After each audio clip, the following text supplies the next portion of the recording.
There you go. Now it's working.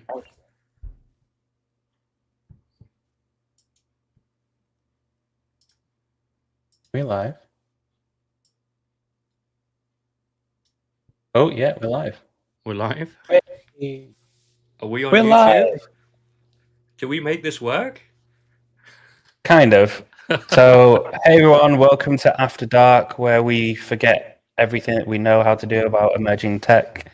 YouTube's not emerging anymore, so it's fine. It's already got here. So we know about emerging tech, not just, not tech that's been around for 20 years. Because we're currently having to use, but we're problem solving. We're using a Slack huddle so that I can hear Charlie and he's hearing me through the stream, which is why you can kind of hear me a little bit in the background maybe, because it can't do the noise cancelling because it's coming through a different thing. But welcome to the After Dark podcast, where we talk shit about emerging tech and stuff, and I flame Charlie.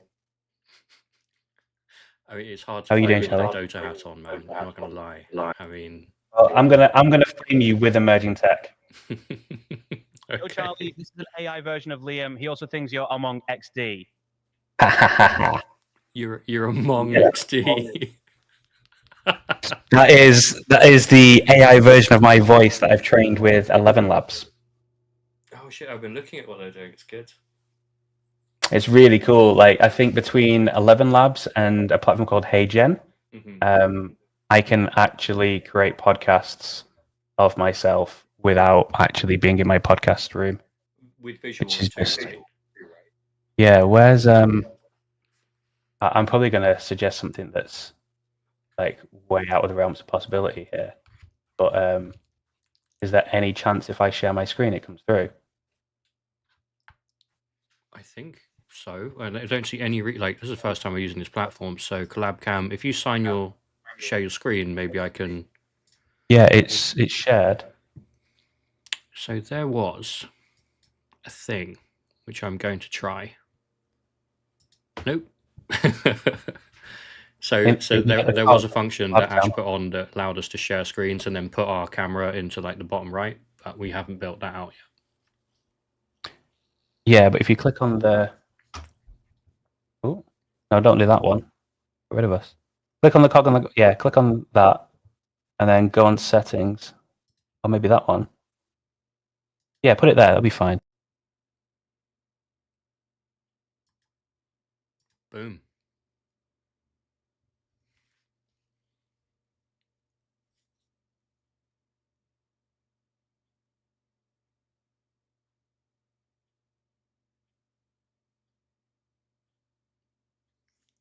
There's no audio.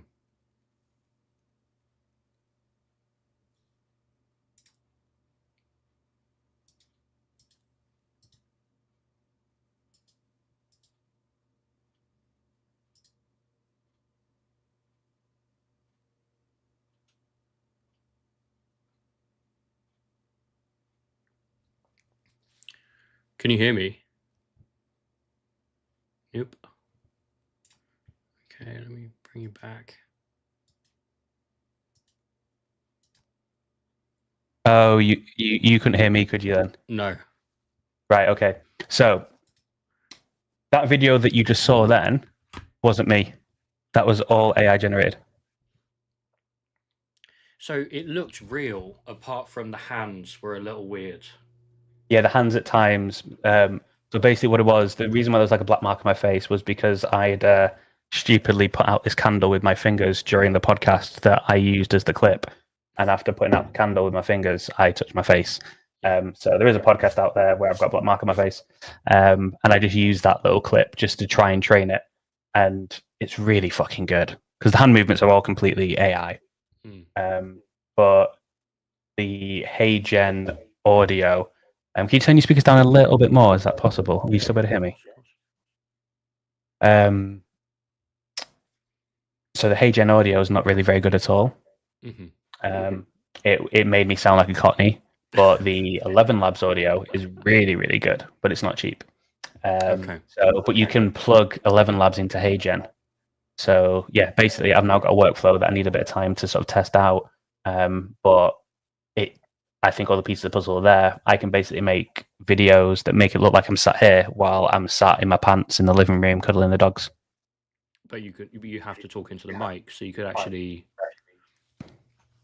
No, don't need talking to the mic. I just type it. You just type it. Yeah, because this audio, like this here. Yo, Charlie, this is an AI version of Liam. He also thinks you're Among XD. Like, I just typed that out. You're Among XD. Yeah, I don't think like hyphenating things. Like, yeah, I didn't like because that bit it did. It was like, oh, okay.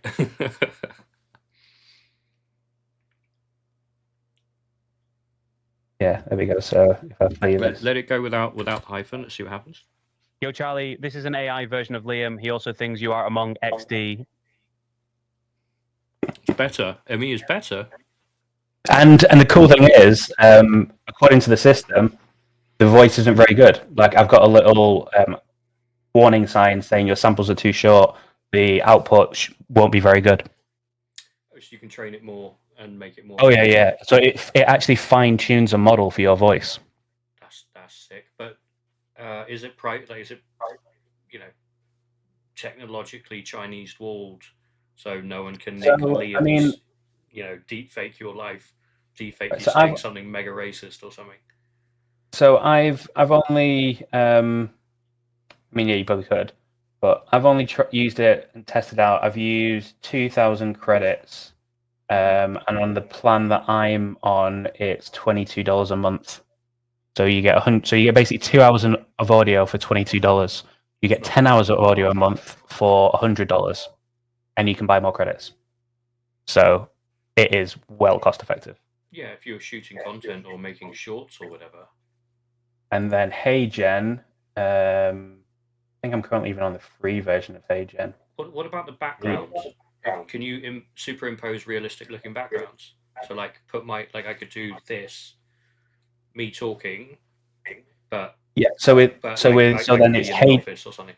So HeyGen is the other platform, and yeah, with HeyGen you can create avatars and have it remove the background for you as well.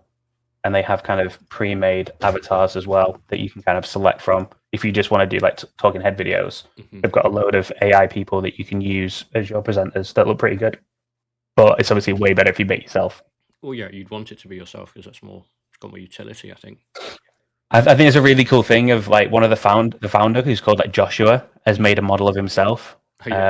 So all the promo videos that he does are his AI avatar, and you can also get him to promote your shit for you as well. Well, it's proving the product, isn't it? It's clever. Yeah. Okay. So emerging tech. I've been playing with that quite a lot. The topic of today's After Dark is, in essence, AI and Web3 are getting a bit stale. AI and Web3 getting a bit. Oh, is this moving on from the topic I suggested the other day? No, it was quick. Literally the topic you suggested the other day. Yeah. So based on, I wrote an article about this, which is, I think that it's less that they're getting stale. It's like, I feel like we're now in this place, and I think Gen AI is responsible for it, where I just don't get excited about anything anymore. Like, I've just got, what did I call it? It's kind of like innovation fatigue, because there's a new thing every single day. Oh, yeah. There's new technology, and like further, that you already know that like the O1 model from OpenAI is unbelievably powerful. Within 5 years, we will easily have models. So I'm having to play with my dog because she's going bring me a ball. We will have models that will be able to be agents for our life, and they'll be able to code for us. Like today, I use Cursor AI, which is a coding platform like VS Code, which 90% of people use to code with. But instead of being just a normal coding platform where you can have like Copilot that can give you some ideas for coding, you just have a panel on the right, and the panel on the right is just a chat window, and you can tell it what you want to do, and it tells you the code. You click OK, it then applies that code to your code. It can even read the whole code base of what you're writing on, make folders for you, run things in terminal. It then makes all the changes as if it was like a Git commit by another developer, and you go through them, and you can either approve it line by line, or you can just approve the whole thing and maybe reject one line. So like today, for example, I was building out a tool and it kept changing the AI model. to the wrong one. I was like, oh, no. If I was using like OpenAI or Claude to do that, I'd have to copy part of the code and paste it in, and copy part of the code and paste it in. With this, I just say apply changes, look for the line where it's messed up, reject that change, and then command enter to accept all the other changes, and the code's built. So in between doing my day-to-day job running the CryptoSlate website, I was also building a proof of concept test app for us that will allow us to have. I basically built an agent that uses Perplexity's API to check for different news topics on Google and see if there's any breaking news in the past 12 hours. It then returns a JSON, so a computer formatted list that we could put into our system that would then say, here are the stories for the last 12 hours, like basically automatically doing news research for us using AI and sorting them and organizing it. And I did that whilst I was doing my day-to-day job. So when you've got that level of technology happening, I don't really care about anything that happens or any new apps, because it's like AI will just do it for me soon anyway. And like any new DeFi platform or anything, it's just like, there's going to be something better tomorrow. I'm just kind of fed up with everything. I think we come at this from very different perspectives. From the business mindset, I'm always wondering what's coming next. This is my, like, what do I invest in? Where do I put my money? What is the next thing I should be learning about to be able to speak to it? As I don't build, I'm not a builder. Anyone that's creating infrastructure or hardware for AI, because that's all that's going to matter. Well, that's what do you think's coming next? Like, okay, we've got AI now.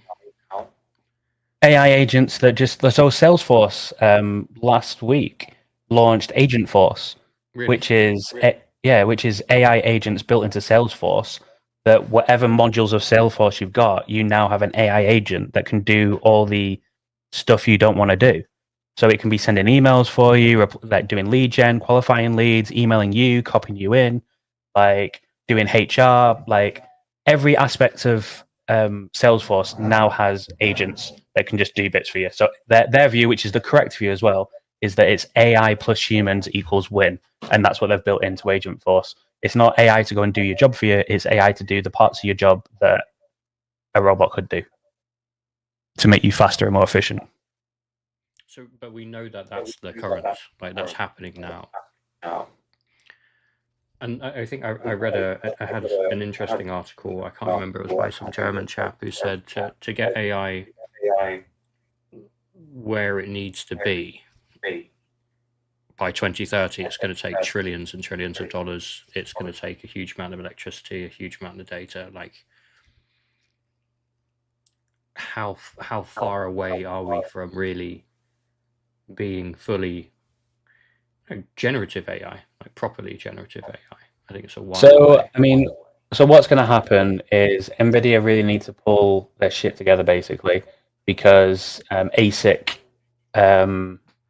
computing for AI is already coming. So like with Bitcoin, where CPUs and GPUs are no longer profitable and worth using because ASIC miners, which are specialized computers for Bitcoin mining, took over, they're coming to take over for AI as well. So AI is going to become more and more efficient for the processing power. But yeah, I mean, this is one of the problems that no one's talking about. People love to say, oh, Bitcoin is bad for the environment. It uses loads of energy. Bill Maher was on US television talking about how Bitcoin uses 8% of global energy. I can't swear on YouTube. That is incorrect. It uses less than 1%. However, data centers and communications already use between 2 and 3%. And that is actually a real problem because that is going to go up.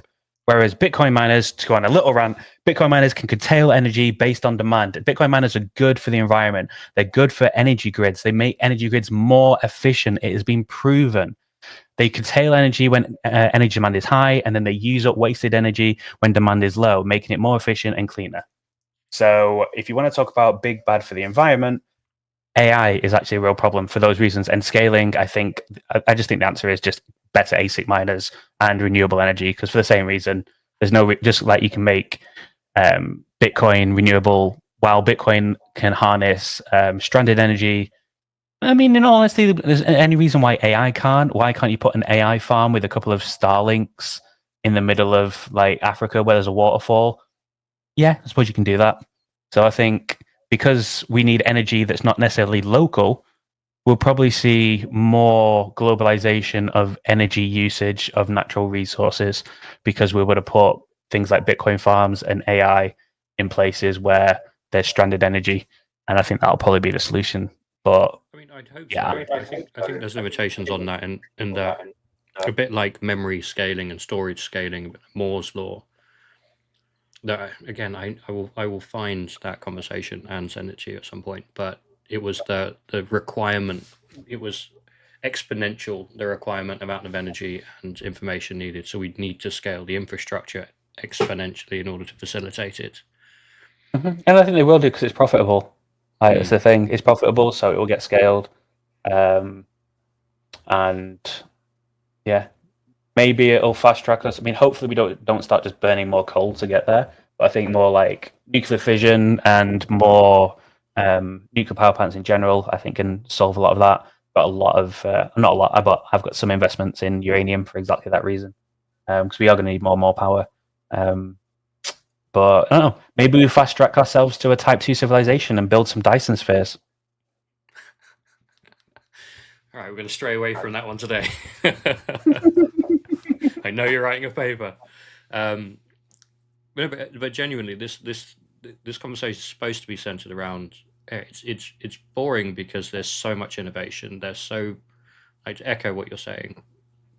Yeah. When I'm looking at a business, or when I'm looking at where to put investments, or when I'm looking at how to position aspect, like it's ridiculous, right? Like you look at, if you really understand the market, you're like, well, do I just go old school and just sell services with a human leaning? Do I integrate AI into everything I'm doing? But then you're competing with, agent force. What's the move? So I was talking to Ash about this earlier, and I wish I could remember who it was who was saying it, because it was someone very smart on Twitter. But I think the answer is, more than ever, the answer is just a ship. Like, you can't do anything but just release stuff at the moment. Like, we had that problem at CryptoSlate. We were building something that was going to be a completely new product alongside our offering, and we canned it, which was the right move, because we realized that things are just moving so quickly. With AI, by the time we released it, it'd be out of date. I think one of the suggestions is there's so many people building at the moment because there's so many great things going on in the space. Best thing to do, what people aren't doing necessarily as much, is ship new stuff. Just constantly ship new stuff, try, iterate, gain an audience, gain a community, and then build from there. Do you think? Because you can build an app, you can build anything in a day these days. Well, exactly. So it's like,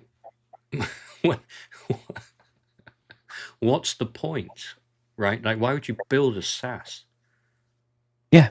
Because if you've got a little bit of engineering knowledge, you can build your own.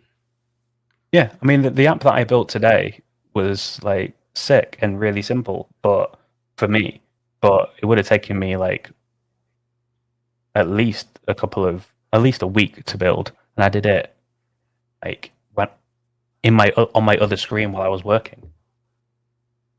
But we all know you're special, man. Like, well, you find things and you get really interested in them, then you pull them apart, put them back together. That is a unique skill. Yeah. But by the same token, multiply the time it took you by 10, 20. It's still a legit SaaS. It's like if you're going to go to a trader, like, I immediately thought that'd be a really interesting tool for traders. I want to know specifically about this kind of market, this kind of stock, Forex, for example. Here are the factors that I'm measuring on my technical analysis. I want to know all the news about this now because it affects sentiment. It's a useful tool. I spent 20 quid on that a month. Yeah. So that's the thing. Like, what people are suggesting is, like, whether you're building tools or whether you're just building services, whatever you're doing, like, use AI to fast track what you're doing and ship quickly and ship often. and be prepared to can what you're doing and ship again.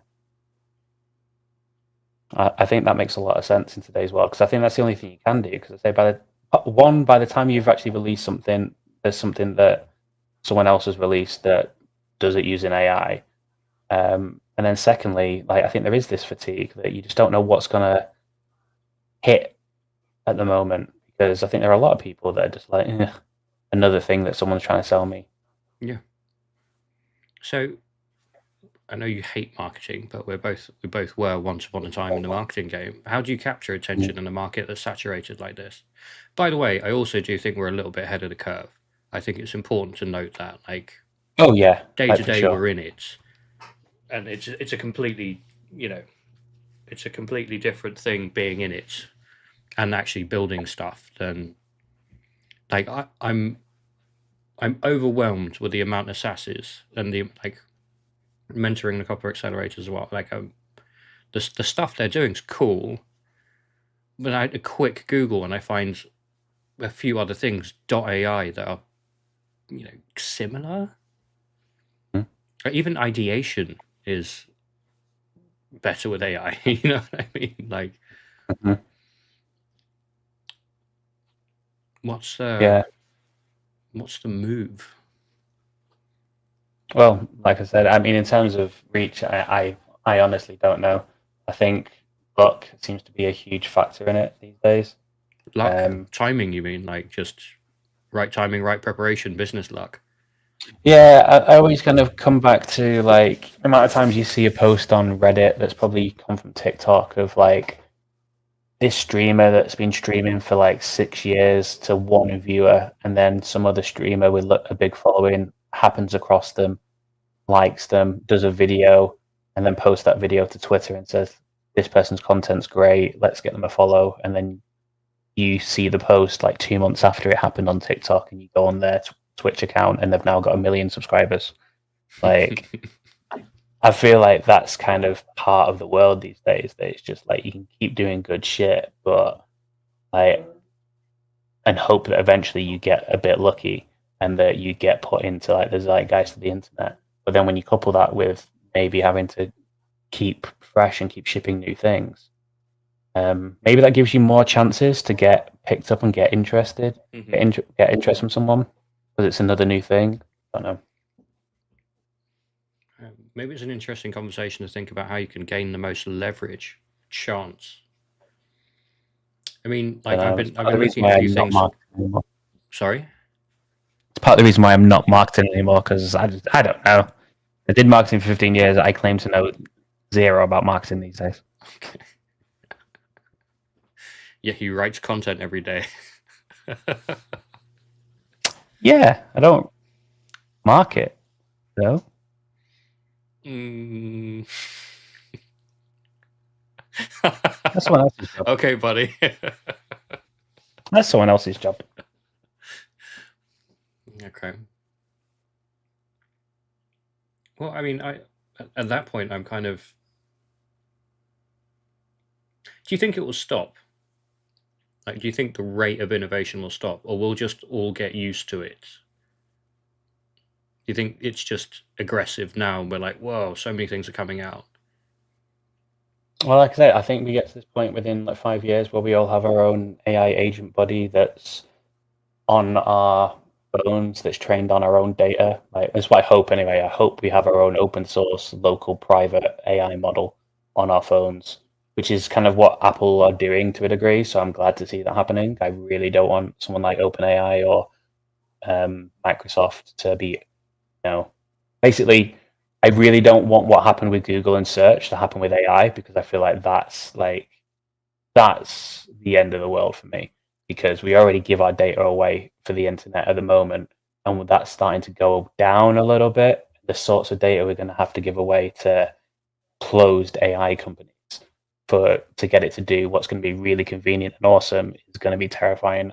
I hope that regulations can keep us in the point where things like what Apple are doing, where it's an on-chip AI, is where we're going to go. And then if that happens, then awesome. We all have our own AI buddies, and then we can do whatever we want. And then that's a whole different world. Be thinking like, you think, oh, what do we used to do before the internet? We'll be thinking, what do we used to do before we had an AI agent that worked with us all day? Yeah, Because in that literally. world, you want a new app, you build it. You want a new TV show, you create it. Now, do you think that'll happen in our lifetimes? I think that'll happen. I think it'll happen this decade. Seriously? Mhm. Well, You can do it now. It's that'll just disrupt slow. a lot of stuff if that does happen. You do it now. It's just slow. Like we're building agents into our tooling at CryptoSlate because it's the only way that we can survive.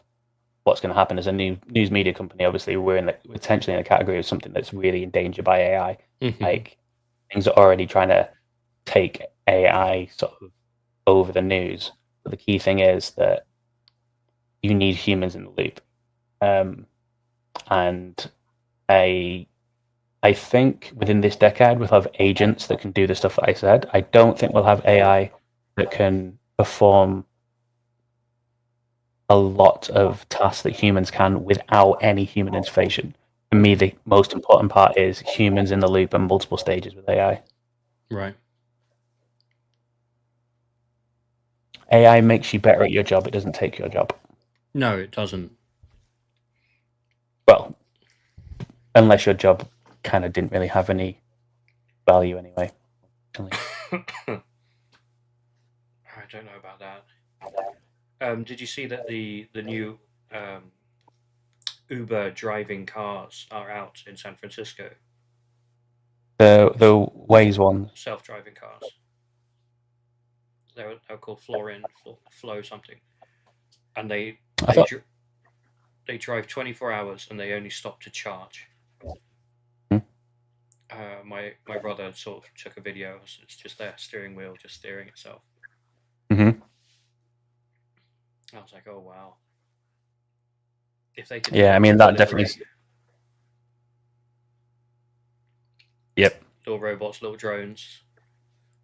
I mean, robotics is coming on faster than I thought it was going to do. There's quite a few companies that are building humanoid robots that are actually looking quite impressive. I mean, yeah, fast food industry within maybe 15, 20 years, maybe even less, you could probably see Uber not having to have any humans outside of head office. Mm-hmm. So yeah, I'm not going to say that those people didn't have value. I meant more like really like data entry kind of stuff.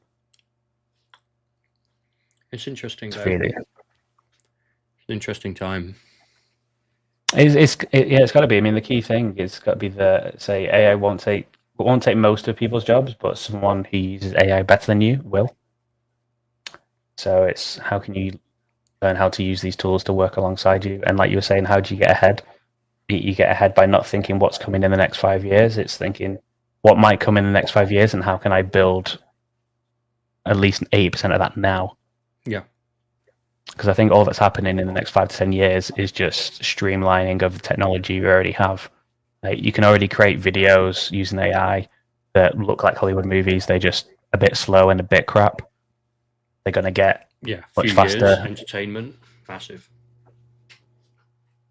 Have you seen like Meta have just launched their new chatbots and like you can talk with like Kirsten Bell and people, John Cena.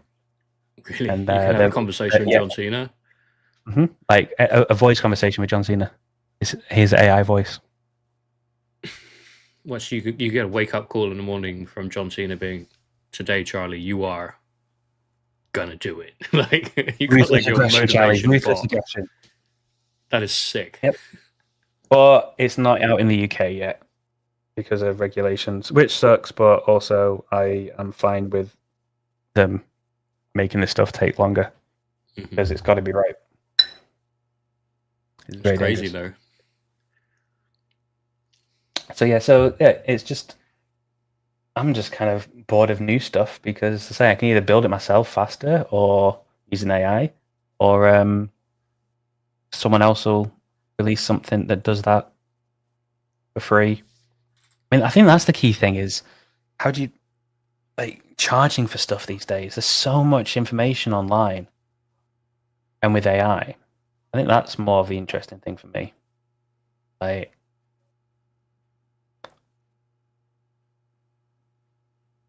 think the cost to access these tools is so cheap compared to the value that you get out of them. Are you talking about ChatGPT Premium Pro or Slack?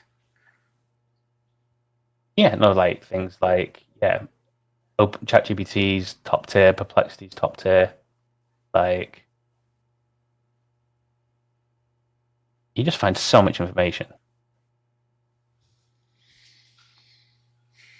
I think. So, if, let's say you were starting your career today, what would you do with what you know? Start from zero.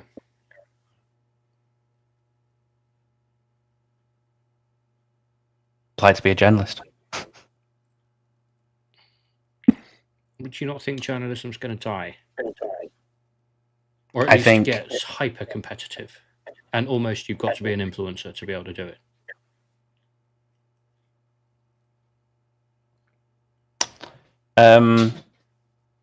I think it's going to require more and more of my skill set. I think journalists are becoming editors, and analysts, and people that can parse information and solve problems quickly. And that's what I do. Because AI is being more and more integrated into the workflow. But as I say, you need humans that can have. It's hard to explain what it is. You need humans that can have I don't know, with musicians, you have this X factor. There's just something about writing that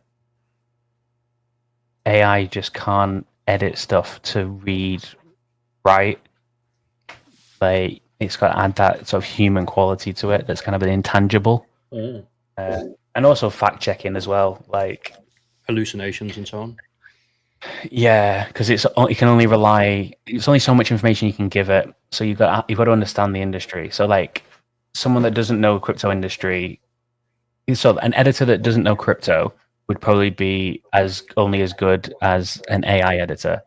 But with my knowledge of the industry, AI can't compete with me as an editor. But they definitely can compete with a lot of journalists in terms of writing an article. But you need you need multiple editors because you always need another person to check. So I say that's why I love where I'm at, because it's just an industry that's becoming more and more attuned to my skill set. Interesting. Because what's going to become more and more important is knowing you can trust the information. I do think influencers will probably become even more more involved in news.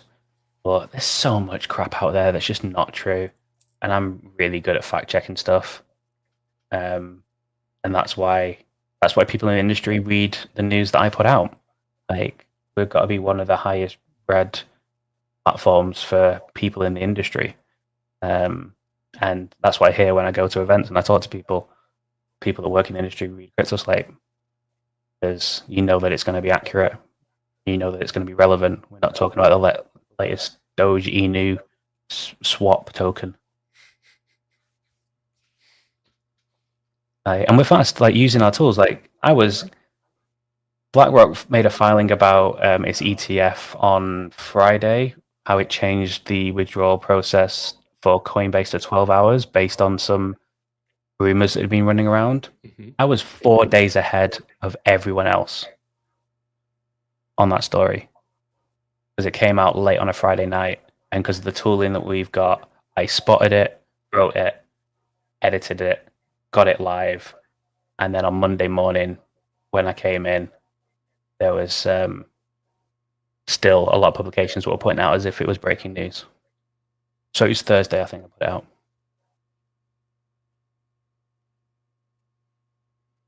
Be good.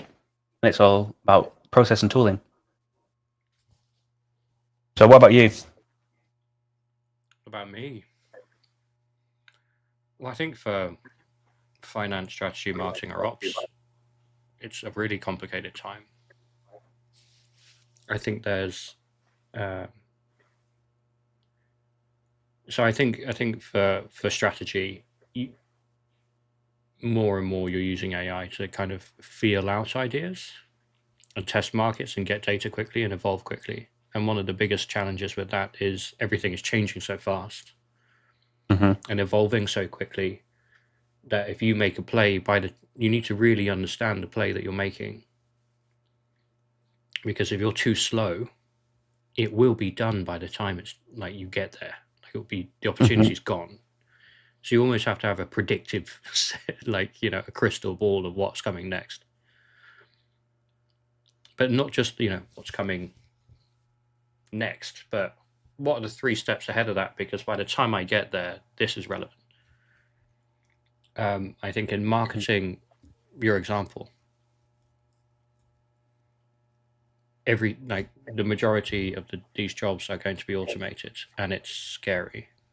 I think a lot of marketers are concerned.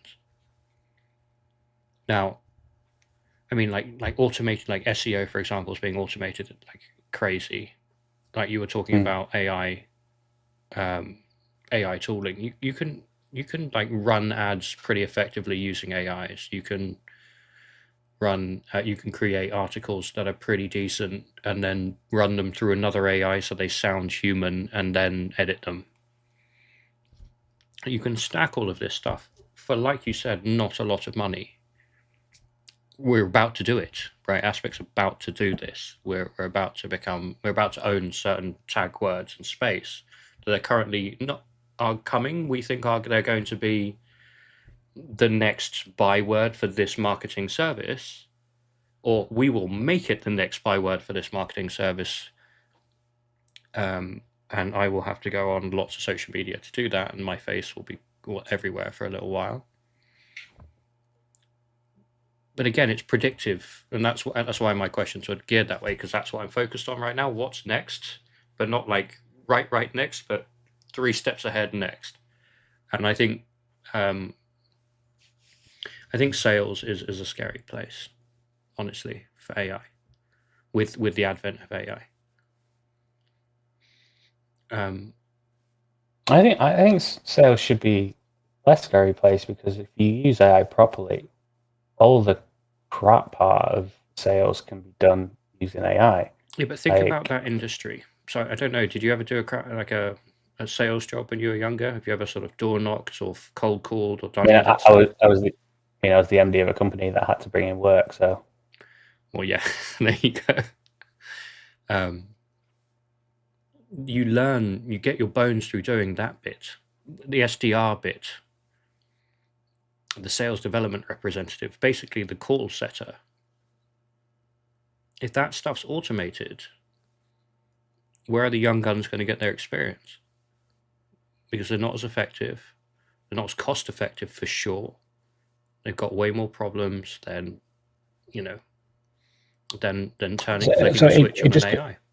It just goes up the ladder. Like I said, with like journalism becomes editing, like cold sales becomes warm sales. Like, yeah, but my point is, like, someone who can like rainmake at a seriously senior level will always be needed. Someone serious. Yeah, but they'll be getting much warmer leads. Sorry, we're going in a different direction to what I'm trying to say. So let me make the point, and then we can get it. The point I'm trying to make is no one's learning behind people, right? There's just a gap of like, we don't need an SDR anymore. AI does it for 150 quid a month. Yeah, but my point is, you still need humans in the loop the whole way through. You're not going to get an AI that can do that. So instead, what it does, instead of cutting someone out, if it was a set of stairs, instead of like cutting out the journalist or cutting out the first line of sales, there's a ladder up there, and the person that was down here is now, it's all kind of moved up one or squished up one, so that the people that you're feeding your leads up to, you're feeding up much warmer stuff, so you get much higher close rates. And yes, it might mean you need a slightly leaner team, and probably it does. Like, you need a leaner newsroom now. So there are some jobs that go, but you don't need to learn the cold stuff anymore anyway. So there's no question of who you're going to learn from. You don't need to learn that. You don't need to necessarily. I mean, maybe in some industry, because like, obviously you need to be able to learn how to write. But I feel like that's something that you can do, like obviously at like uni and college and stuff. Learn what makes like writing, and it's partly like an intuitive thing as well, and just by reading other content and writing your own blogs and stuff. Mm-hmm.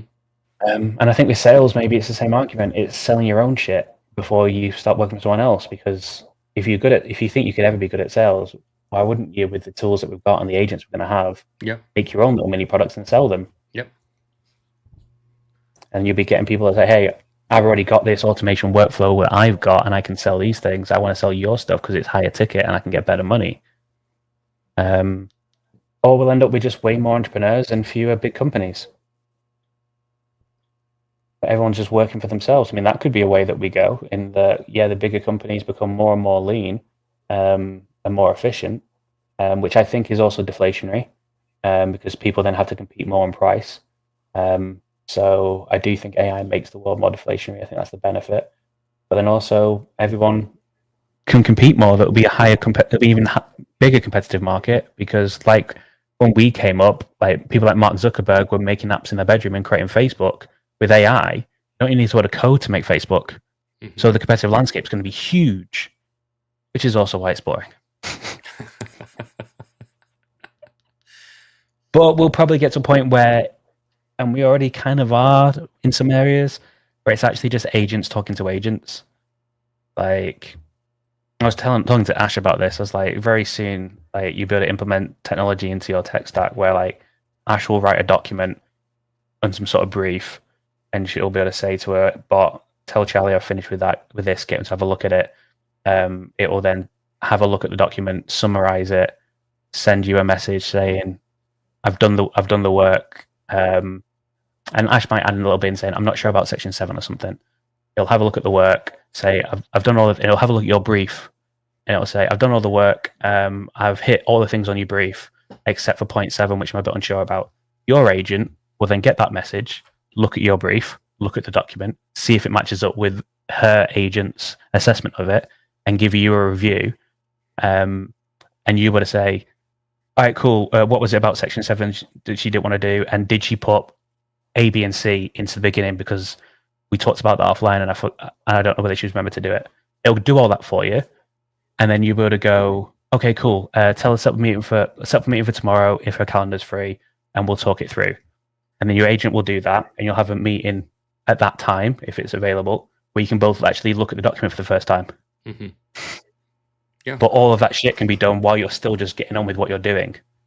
That's where I see like the efficiencies are going to be huge. Mm-hmm.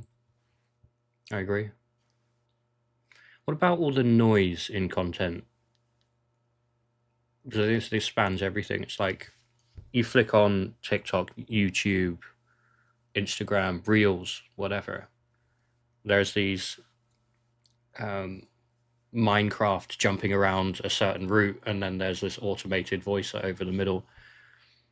Or news stories that are clearly AI generated, and they've just picked like 6 or 7 BBC, CNN, Fox News reports and gone, "Look at how bad this is," right? And it's just verbiage across the center of the screen. I think it's going to be interesting how we establish trust and decide what we're going to watch and decide what we're going to consume and decide what we're going to believe. I think that might be a really interesting project. Yeah. There's people working on it using blockchain for sort of verification of information and IP and stuff. Yeah. So a guy had on the podcast, which has raised quite a bit of money, called Story Protocol, that is working on exactly that problem. How do you verify what you can trust, and also IP? I think we're moving into a world where we're going to, like, all of our data and all of everything that we create in the world, everything we put out into the world is information that's valuable to someone. And we've gotten to the point now where we've just accepted the fact that, like, because one of my arguments against people, it's a slight tangent, but it's important for this.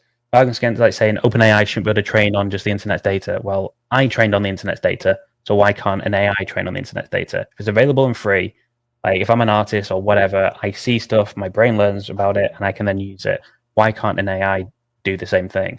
And I think what the interesting thing is because we've never had a way to be able to monetize it before, and using sort of blockchain technology, and maybe there's elements of AI, but mostly blockchain. I think there'll be a way that there are ways that we can tokenize everything that we create, so that anytime anyone interacts with anything that you've done, you get some form of point rewards in the micro sense.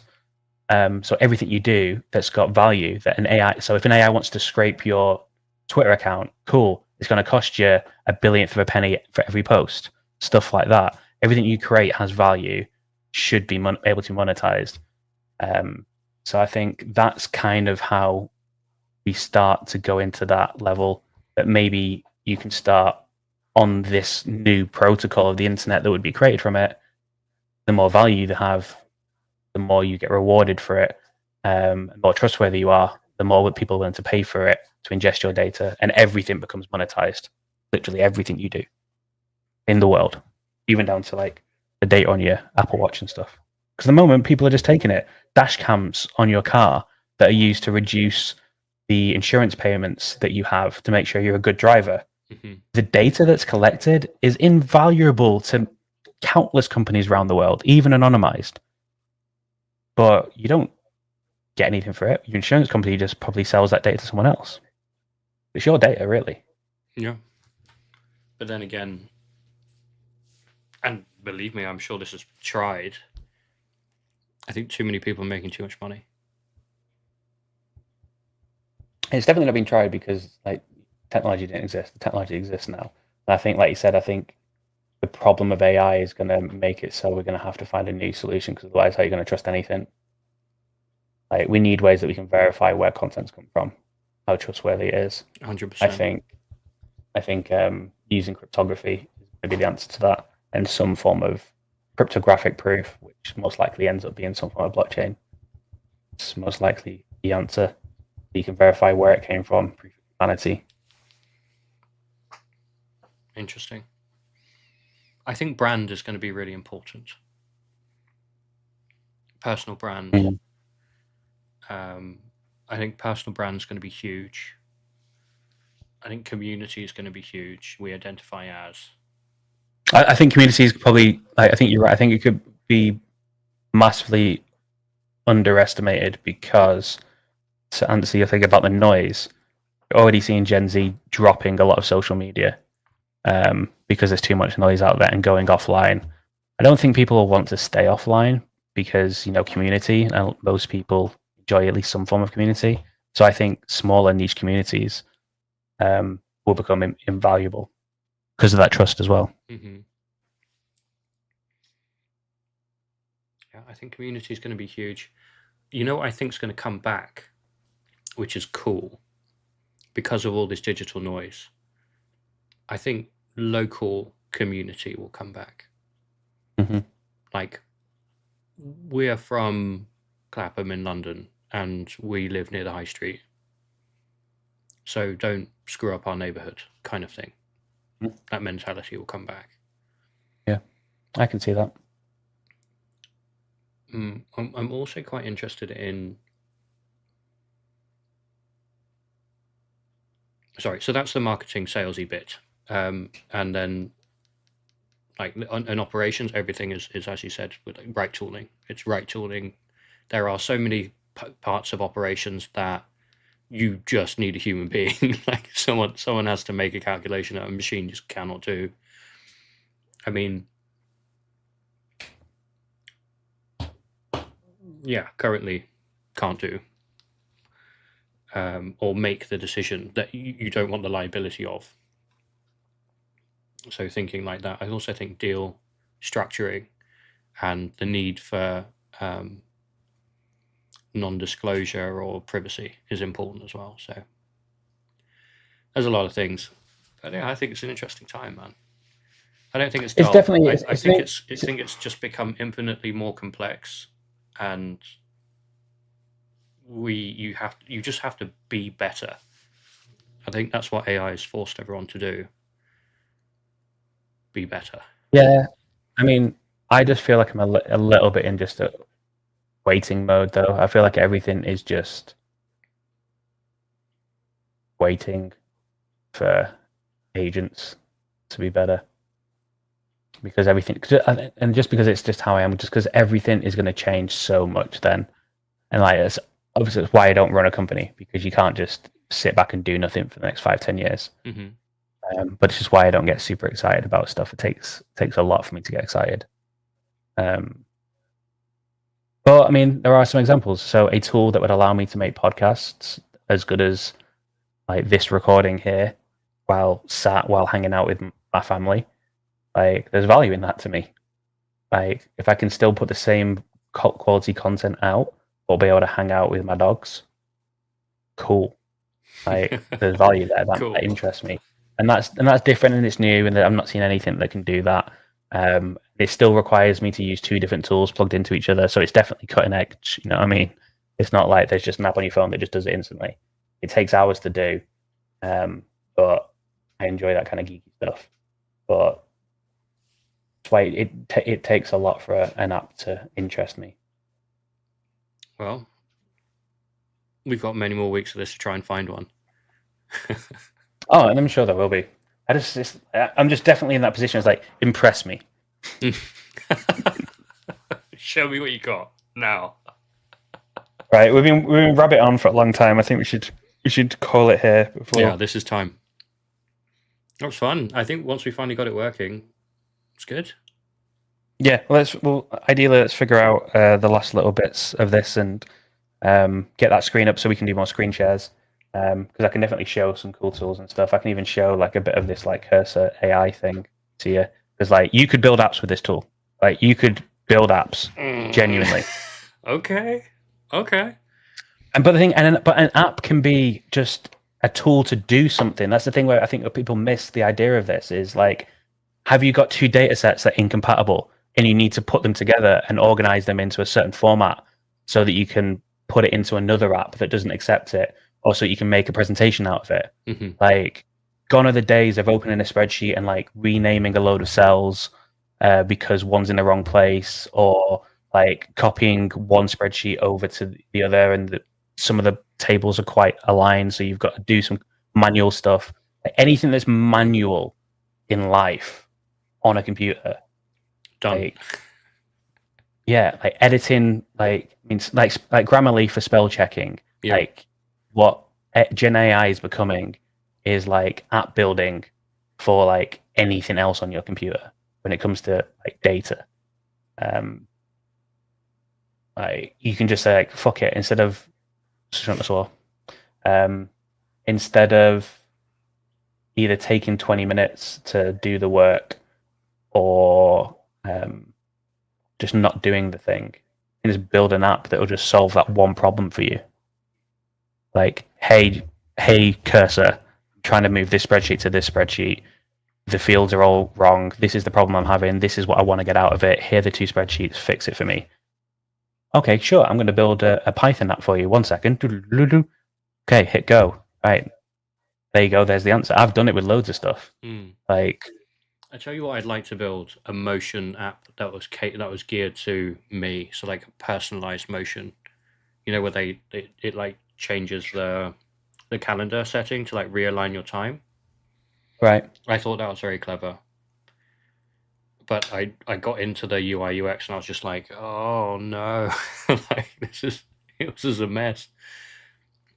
So if there's something, if you were like, I could build something, I should try Cursor, I would try and build something similar to that. That was like Charlie's operating system, you know? Yeah. I think what I'm suggesting is the baby steps are use it to build mini apps for short-term problems. Mm-hmm. Right. That's where it's just invaluable. Like, just like we're kind of doing already, like with ChatGPT, I might get an SEC document and I'll be like, okay, what's changed in this document since the last version? Run it through AI and get it to compare the two, get it to summarize the document for me. 5 years ago, that's an app. Do you know what I mean? Now it's just a prompt. Yeah. Well, now it's like, okay, take a prompt and then also do stuff with data. That's still an app, but it's solving a problem. It's clever. I like the way you put that as well. You should write that down. So. All right. Well, on that bombshell. Until next time, mon ami. Ciao for now. Bye-bye. Bye-bye. Bye, everyone. Like, subscribe, comment.